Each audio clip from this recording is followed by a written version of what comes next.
성경 말씀 누가복음 7장입니다.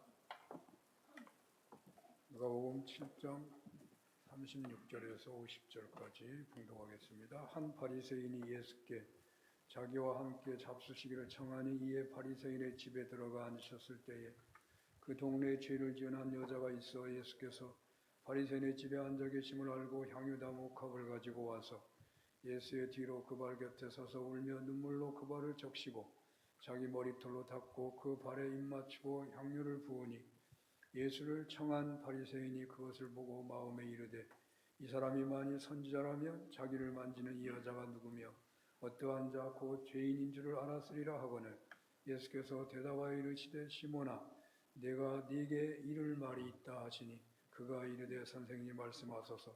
이르시되 빚주는 사람에게 빚진 자가 둘이 있어 하나는 500데나리온을 졌고 하나는 50데나리온을 졌는데 갚을 것이 없으므로 둘 다 탕감하여 주었으니 둘 중에 누가 그를 더 사랑하겠느냐. 시몬이 대답하여 이르되 내 생각에는 많이 탕감함을 받은 자니이다. 이르시되 네 판단이 옳다 하시고 그 여자를 돌아보시며 시몬에게 이르시되 이 여자를 보느냐. 내가 네 집에 들어올 때 너는 내게 발 씻을 물도 주지 아니하였으되 이 여자는 눈물로 내 발을 적시고 그 머리털로 닦았으며 너는 내게 입맞추지도 아니하였으되 그는 내가 들어올 때부터 내 발에 입맞추기를 그치지 아니하였으며 너는 내 머리에 감람유도 붓지 아니하였으되 그는 향유를 내 발에 부었느니라. 이러므로 내가 네게 말하노니 그의 많은 죄가 사하여졌도다. 이는 그의 사랑함이 많음이라. 사함을 받은 일이 적은 자는 적게 사랑하느니라. 이에 여자에게 이르되 내 죄 사함을 받았느니라 하시니 함께 앉아있는 자들이 속으로 말하되 네가 누구이기에 죄도 사하는가 하더라. 예수께서 여자에게 이르시되 네 믿음이 너를 구원하였으니 평안히 가라 하시니라. 아멘. 예수님께서 옥합을 깨뜨려 바친 여자에 대한 예수님께 옥합을 바친 여자에 대한 기록이 네 복음서에 다 나옵니다. 가장 많이 기억하고 있는 것은 아마도 마태, 마가복음의 말씀일 것입니다. 마태는 26장, 마가는 14장에 나오는데요. 등장 장소는 베다니 나병 환자 시몬의 집입니다. 예수님께서 식사를 하고 계셨고 바로 그 자리에 익명의 한 여자가 등장하여 예수님의 머리에 값비싼 순전한 나드한 옥합을 부었고 제자들은 300데나리온이나 되는 것을 낭비했다고 화를 냅니다. 가난한 자들에게 나누어 줬으면 되는데 그런데 뜻밖의 예수님은 그 여자를 괴롭게 하지 말라 하시고 칭찬하십니다. 이 여자는 내 장례를 미리 예비하였느니라. 온 천하에 복음이 전파되는 곳마다 이 여자가 한 일도 말하여 그녀를 기억하라고 하셨습니다. 자, 그런데 오늘 본문의 누가복음은 상황이 매우 다르죠. 내용이 아주 다르게 되어 있습니다. 요한복음은 항상 비슷하게 되어 있는데 요한복음 얘기는 생략하겠습니다. 등장인물이 누구인지 그 이름이 밝혀지지 않고 있고 죄를 지은 여자라고만 하고 있고 그 여자가 바리새인이 예수님을 초청하여 식사하는 자리에 갑자기 등장합니다. 그리고 이 여자는 눈물로 예수님의 발을 적시고 머리털로 발을 닦고 그 발에 입 맞추고 그리고 향유를 발에 붓습니다. 여기에는 제자들이 등장하지 않습니다. 바리새인이 속으로 예수님을 판단하는 내용이 나옵니다. 어찌 선지자라면 지금 이 여자가 누구인지 분별할 것인데 이 여자가 죄를 지은 여자인 것을 모르고 있나 하는 마음을 품고 있는데 바로 그때 예수님이 바리새인에게 말을 하죠. 주님은 시몬이 품고 있는 것을 알고 계시는 것을 드러내죠. 시몬이 아주 놀랍니다. 그 놀라는 시몬에게 시몬아 빚진 자가 둘이 있는데 한 사람은 500데나리온이고 한 사람은 50데나리온 빚을 졌다. 둘 다 갚을 수가 없어 탕감을 받았다. 그런데 여기 두 사람 중에 누가 빚을 탕감해 준 사람을 더 사랑하겠느냐고 묻습니다. 바리새인은 쉽게 답을 하죠. 많이 탕감받은 사람입니다. 그러자 주님은 내 말이 옳다. 그리고 그 시몬에게 이 여자를 보느냐?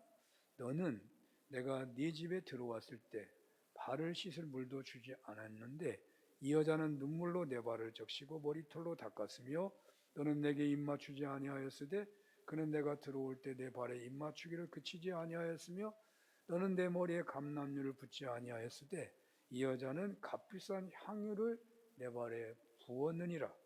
이러므로 이 여자의 많은 죄가 사하여졌도다. 이는 그의 사랑함이 많음이라. 사함을 받은 일이 적은 자는 적게 사랑하느니라. 향유를 부은 사건은 내고복음서가 증언하고 있고 마태, 마가는 상당히 거의 유사하고 또 요한복음도 조금 유사한 점이 있습니다. 그러나 누가복음은 아주 달리 말하고 있는데 여기서 무슨 시시비비를 얘기할 만한 시간이 없을 것 같습니다. 그래서 제가 정리된 내용, 결론을 가지고 말씀을 드릴 수밖에 없겠는데요.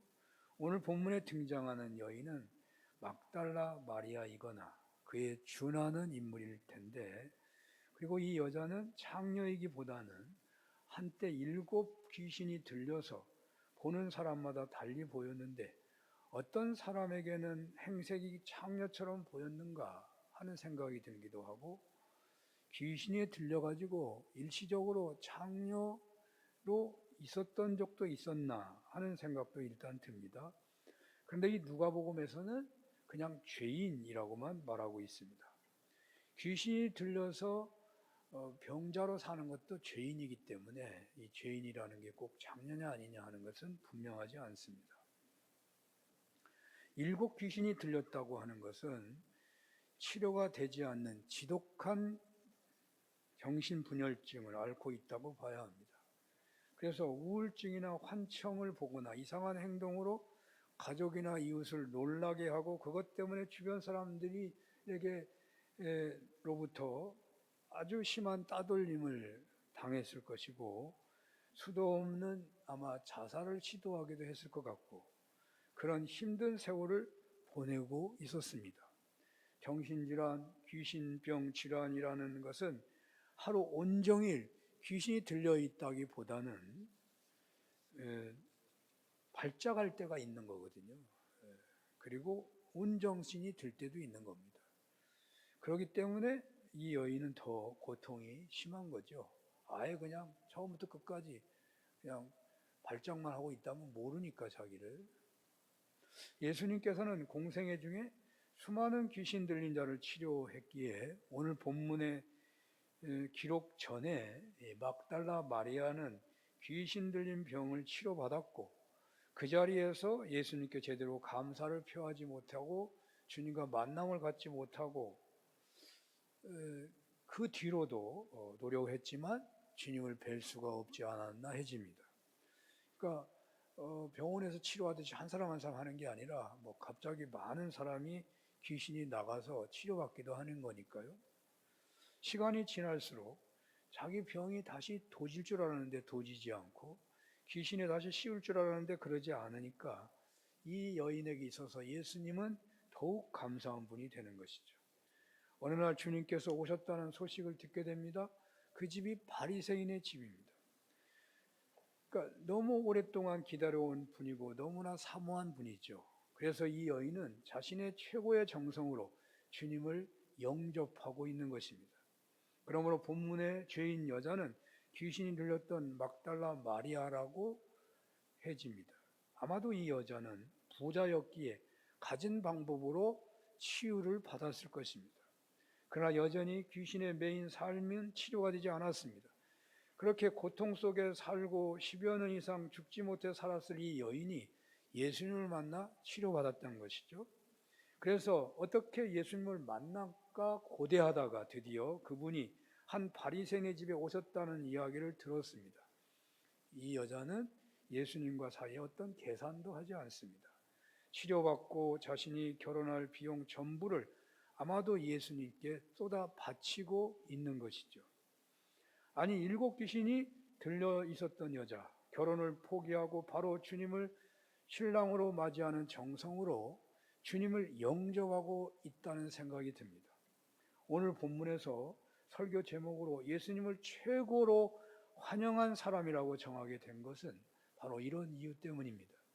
제가 설명을 길게 했습니다마는 그것을 더 분명한 내용으로 정말 이 여자가 예수님을 최고로 환영하고 영접했다는 것을 알기를 원해서 그렇게 설명한 건데요. 이제 본문에서 한번 살펴보겠습니다. 36절에서 38절을 봅니다. 다 같이 한번 읽어봅니다. 시작. 한 바리새인이 예수께 자기와 함께 잡수시기를 청하니 이에 바리새인의 집에 들어가 앉으셨을 때에 그 동네에 죄를 지은 한 여자가 있어 예수께서 바리새인의 집에 앉아 계심을 알고 향유 담은 옥합을 가지고 와서 예수의 뒤로 그 발 곁에 서서 울며 눈물로 그 발을 적시고 자기 머리털로 닦고 그 발에 입 맞추고 향유를 부으니. 자, 여기서 제일 중요한 내용이 아마 38절 아닌가 생각됩니다. 한번 눈으로 보시기 바랍니다. 예수의 뒤로 그 발 곁에 서서 울며 눈물로 그 발을 적시고 자기 머리털로 닦고 그 발에 입 맞추고 향유를 부으니. 왜 더 읽었느냐면요, 이것은 예수님을 오늘날 환영해야 할 사람들의 모델이, 최고의 모델이 된다고 생각하기 때문입니다. 물론 문화가 달라서 뭐 입맞추니 뭐 이런 얘기가 나오니까 우리하고 다르고 뭐 머리털로 닦는 것도 우리하고는 다르죠. 그 시대의 이스라엘 문화 속에서 최고의 그러한 영접이라고 할 수 있습니다. 오늘날 주님을 환영하고 영접해야 하는 우리가 따라야 할 모델이 되기 때문에 이 말씀을 제가 몇 번 보는 거예요. 오늘날 그러니까 일곱 귀신 들린 것을 치유해 주신 것보다 사실은 우리도 이 일곱 귀신 병에 들려서 치유받은 사람 이상으로 우리도 주님에게 은혜 받은 사람이거든요. 사실 이 일곱 귀신 들린 여자는 예수님의 십자가의 은혜는 받기 전입니다. 그러니까 이 여자는 지금 귀신병에서 치료받은 거잖아요. 아주 대단한 거죠. 그리고 주님이 생존에 계신 것이고. 그러나 우리는 예수님이 우리 때문에 죽으신 것을 믿는 사람이죠. 아직 이 막달라 마리아를 위해서 예수님이 십자가 지신 게 아니에요. 그러니까 우리가 결코 이 막달라 여인보다 은혜를 덜 받았다고 말할 수는 없죠. 주님은 우리를 위해서 십자가에서 죽으셨습니다. 우리에게 새 생명을 허락해 주셨습니다. 그래서 우리가 예수님을 환영하고 영접하는 예배를 우리가 주일마다 드리는 것이죠. 그러니까 우리의 환영이나 영접하는 이 예배의 태도가 이 막달라 마리아보다 못할 이유가 없고, 막달라 마리아를 더욱더 본받아야 한다는 것이 너무나 당연한 것이죠. 사무엘상 2장 30절 하반절에 보면 이런 말씀이 있습니다. 한번 볼까요?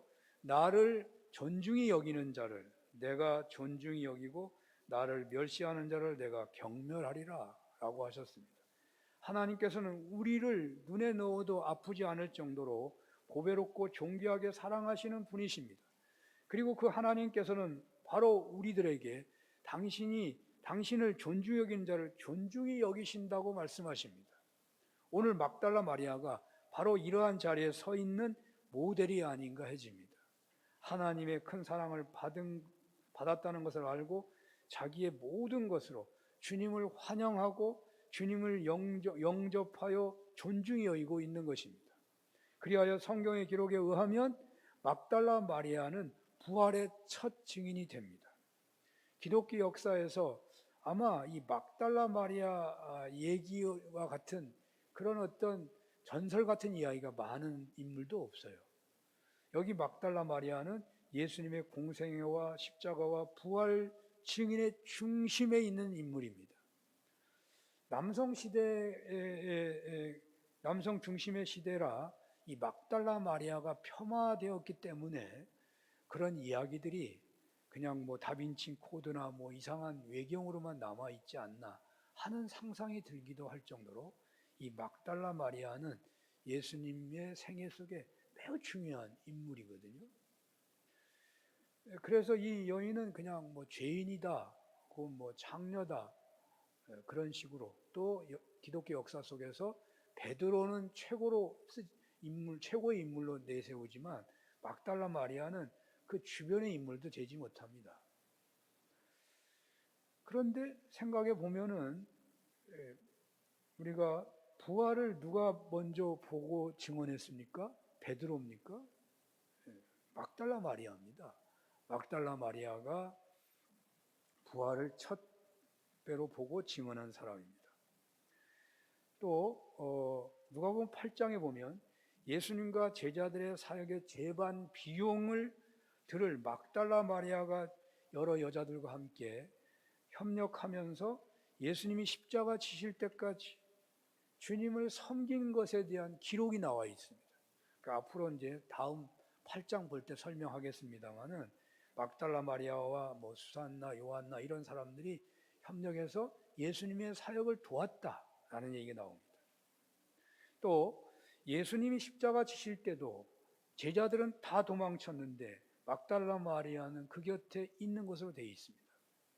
이런 상상을 내려놓는다고 하더라도 여기 막달라 마리아로 여겨지는 이 여인의 예수님 영접은 진정 오늘날 주님을 영접하고 예배드리고 주님을 모시고 주님과 동행하며 살아가야 하는 우리네가 어떻게 주님과 관계를 설정하고 살아야 하는지를 보여주는 중요한 말씀이 된다고 하겠습니다.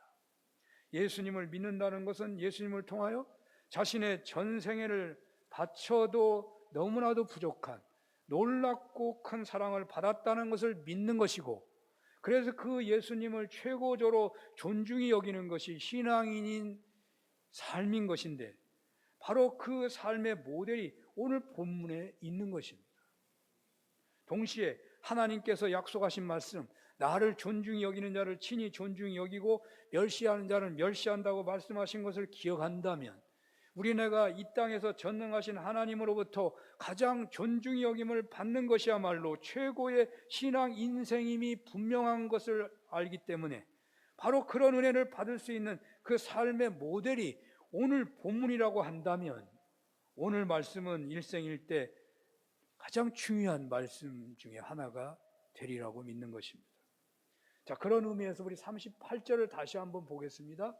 예수의 뒤로 그 발 곁에 서서 울며 눈물로 그 발을 적시고 자기 머리털로 닦고 그 발에 입 맞추고 향유를 부으니,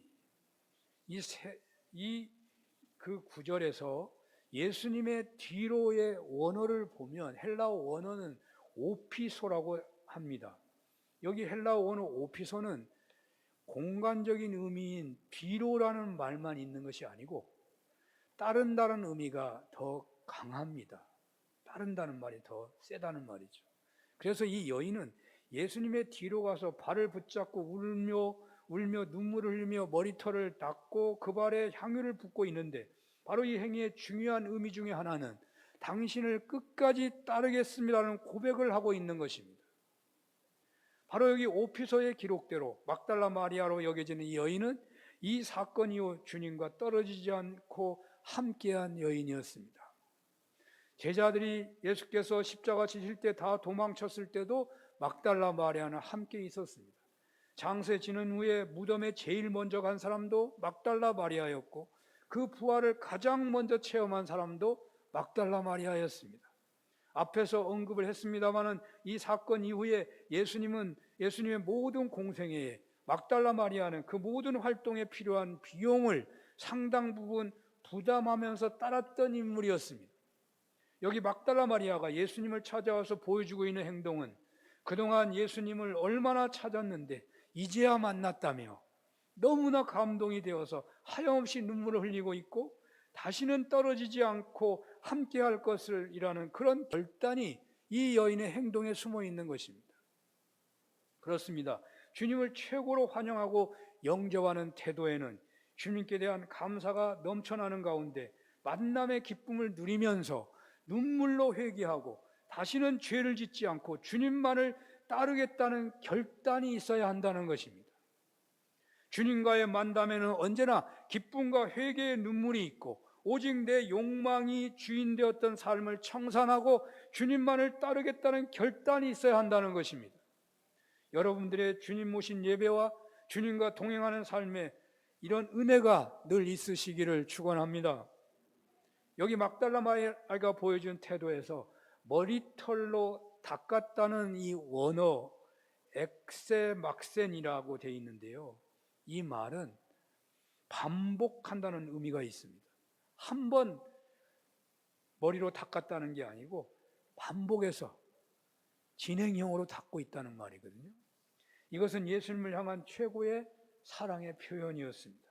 사막귀에 사는 유대인들은 밖에 나갔다가 들어오면 온통 손발, 머리가 다 먼지 모래투성입니다. 그래서 손님을 제대로 대접한다면 반드시 손발을 닦는 섬김을 해주는 것입니다. 보통 하인들이 발을 닦아주고 머리에는 비싼 향유 대신에 올리브유를 부어준다고 합니다. 손님이 그 집에 머무는 동안에 악취가 풍기고 있다면 그 손님이 그 집에 있는 것이 바늘방석 아니겠습니까? 그러므로 여기 막달라 마리아가 보여준 섬김은 예수님을 향한 최고의 예우를 갖추어서 대접하는 것인데 반복해서 발을 닦아주고 있어요. 여러분 발 한 번 닦아 냄새 없어집니까? 발은 아마 10번 닦아도 냄새 날걸요?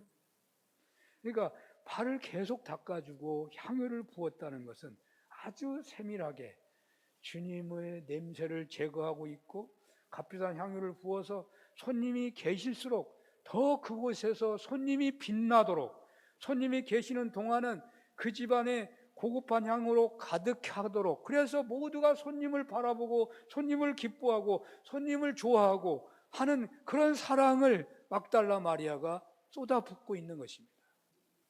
그렇습니다. 예수님을 최고로 환영하고 영접한다는 것은 자신이 할 수 있는 최고의 사랑을 쏟아내는 것이고 그 자신의 귀한 것을 바치는 그 사랑을 기뻐하고 있는 것입니다. 손님을 내 마음대로 붙잡을 수는 없습니다. 그러나 손님이 계시는 동안만은 어떤 한순간도 떨어질 수가 없고 손님께서 제발 오래 계시기를 소원한다는 그런 태도를 보여주고 있는 것입니다. 그 손님께로부터 그렇게 귀한 향이 풍기고 있는데 그분이 나가시면 그 향도 사라지고 마는데 그 향은 귀한 향이어서 오래 계시기를 더 원하고 있다는 것을 드러내고 있는 거예요.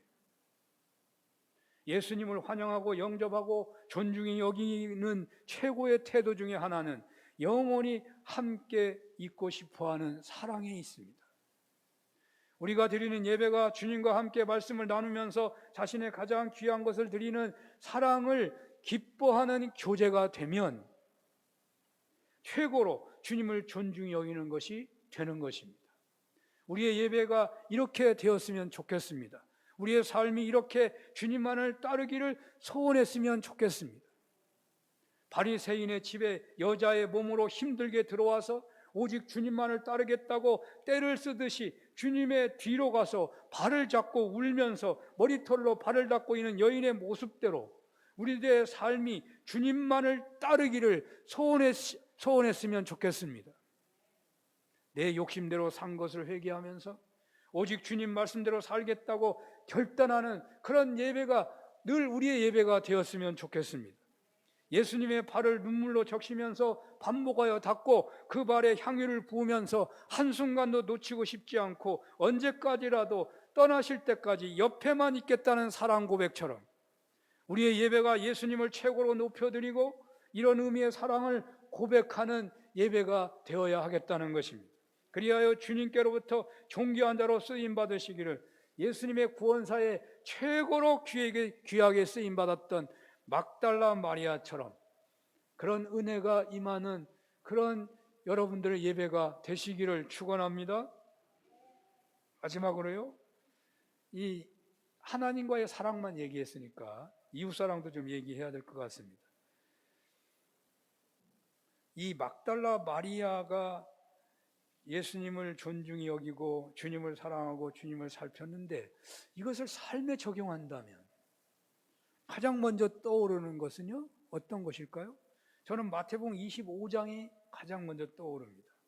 어려움을 당하고 감옥에 갇히고 병들고 나그네 되고 목마르고 줄이고 헐벗은 자, 그 소자를 중히 여기는 것이 바로 나를 중히 여기는 것이다 라는 말씀이 떠오르네요. 돈 슈나이더 박사가 쓴 절벽 산책이라는 책이 있습니다. 자서전 같은 책인데 그는 노동자의 아들로 태어납니다. 아버지가 어느 날 노동자 생활을 하니까 부자한테 무시당하는 것을 목격합니다. 그 뒤로 돈 슈다이너는 나는 성공해야 되겠다, 출세해야 된다고 아주 결심을 합니다. 열심히 공부해가지고 좋은 대학 나오고 더욱 열심히 해가지고 미국의 유명한 대학의 영문과 교수가 됐다고 그래요. 그는 성공자로서 누가 나를 무시하겠는가? 나를 봐라. 사람을 무시하면서 당당하게 살았답니다. 그런데 4년째에 교수 재임용하는 때에 임용해서 탈락을 해버립니다. 그런 탈락을 당했을 때도 이 사람은 의기가 양양한 거죠. 그래? 나를 탈락시켜? 나를 무시하다니 내가 얼마나 실력이 대단한데, 그래가지고 불평하면서 한 100여 개 대학, 여러 대학에 또 몇 달에 걸쳐서 이력서를 냈는데, 아니 이게 웬일입니까? 이력서를 받아주는 데가 없는 거예요. 그 사이에 넷째 아이가 태어났습니다. 근데 돈이 다 썼고 없어. 집을 비워줘야 되고 할부금도 못 내서 차를 빼앗기고 화를 내고 어떻게 해도 해볼 수가 없는 거죠. 처자식을 먹여 살려야 되는데 자살할 수도 없고. 그래서 골프장 청소부로 취직을 해요. 막노동판에 뛰어듭니다. 그는 그 노동판에서 그들과 함께 땀 흘려 일하면서 내가 아버지를 무시했던 그 사람들처럼 내가 살았구나 반성하면 시간을 갖게 돼요. 그때서야 깨닫는 거예요. 내가 내 아버지를 무시했던 그 사람처럼 내가 살았구나. 근데 기차는 이미 떠난 것이고, 그는 그런데 막노동만으로는 살 수가 없는 거예요. 깨달았지만 막노동을 식구가 많으니까 살 수가 없어가지고 제일 힘든 일을 선택합니다. 제일 힘든 일이 그 당시에 미국에서, 오늘날 그도 마찬가지일 것 같아요. 고층 빌딩에서 페인트를 칠하는 것이 제일 힘든 일이래요. 몇십 층짜리 빌딩에서 그 밧줄을 매달고 내려와가지고 페인트를 칠하는 일을 하는 겁니다. 바람이 불어서 이게 흔들흔들 하면 떨어져서 죽을 것 같은 위기를 겪으면서 그 순간순간이 계속 기도하는 시간이죠. 가족 부양을 하면서 진정 인생의 맛을 깨닫게 돼요. 그런데 그가 못 배우고 또 가난한 사람들, 그들이 얼마나 존귀한지를 깨닫기 시작한 거예요. 그게 순수하니까, 그들 살아보니까. 그는 진정 하나님을 존중히 여기고 사람을 존중히 여기는 것이 얼마나 중요한가를 깨닫게 되었어요. 밧줄에 매달 일하면서 하나님께 기도합니다. 하나님, 나는 언제까지 이렇게 밧줄에 매달려서 일해야 되나요? 내가 평생을 할 수가 없는데. 자꾸 그 기도하다가 하나님의 감동을 주시더래요. 하나님이 네 삶을 한번 글로 써봐라. 글로 써가지고 출판사에 보냈는데요, 그 책이 베스트셀러가 된 거예요. 절벽산책. 그렇습니다. 우리 주변에는 다양한 직업의 사람들이 있습니다. 부유한 사람, 가난한 사람, 배운 사람, 못 배운 사람. 하나님은 우리가 그들에게 어떻게 대하는가를 늘 보고 계십니다. 냉수 한 그릇의 섬김도 하나님은 반드시 갚아주신다 하셨습니다. 부하 직원들, 아파트 경비원, 우유와 요구르트, 신문 배달하는 사람들, 청소하는 사람들, 가진 거 없다고 무시하고 못 배웠다고 무시하며 사는 사람들을 향하여 하나님은 동일하게 경멸할 것이에요. 그들을 경멸하는 자들. 하나님 분명히 말씀하셨습니다. 나를 존중히 여기는 자를 내가 존중히 여기고 나를 멸시하는 자를 내가 경멸하리라. 막달라 마리아, 그는 주님을 가장 존중히 여긴 대표적인 인물입니다. 예수님 십자가에서 대신 죽으신, 못 박히시고 피 흘려 쏟으신 그 사랑 감사합니다. 언제나 주님 배울 때마다 나의 최고의 사랑을 드립니다. 주님께서 나를 위해 죽으셨기에 이제 내 자아는 죽었습니다. 주님만을 왕으로 모시고 끝까지 주님하고만 동행하기를 소원합니다. 우리의 생애는 오직 주님만을 최고로 존중히 여기는 삶이 되게 하옵소서. 이런 은혜가 있으시기를 축원합니다. 기도하겠습니다. 하나님 아버지, 막달라 마리아의 예수님 영접, 우리의 예배에 늘 그런 은혜가 있게 하시고 또한 그 사랑을 받았으니 그 사랑으로 이웃사랑으로 나아가는 저희들의 삶이 되게 하여 주옵소서. 예수님 이름으로 기도합니다. 아멘.